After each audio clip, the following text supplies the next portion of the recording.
9 Emil František. Posíláme štafetu zpátky na stanici číslo 38 pro Jirku Kobylisy. Budeme se všichni těšit na slyšenou příště. Tak Haničko, zdraví tě Jirka Kobylisy, expedice Tesla, tady kousek od Kardašovy Řečice na kopci Pleše, je to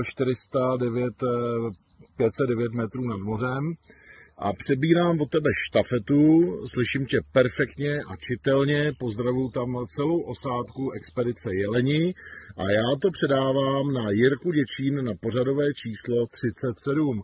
Takže Jirko Děčín, pořadové číslo 37, je to tvoje od Jirky Kobylisy, zatím 7-3, ahoj.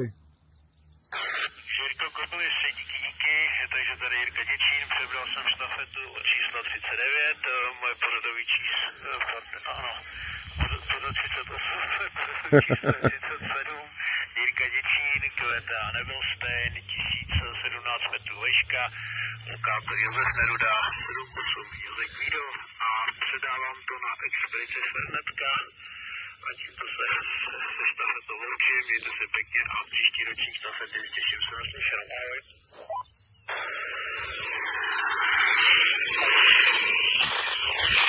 Nebelstein, Sidejská, je tady opět expedice Svrnetka, Vrána Chodov a Špagetka Chodov a my vysíláme z Nemešníku, tady Upají Zimová, z rozhledny, občilka, tady jsem to zapomněl, jak se to jmenuje, takhle ta rozhledna tady ještě, lokátor Josef Neruda,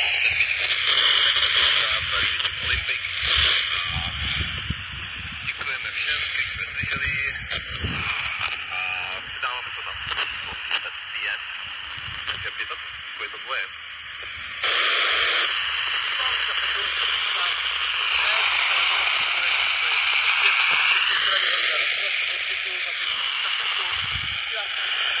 Thank you.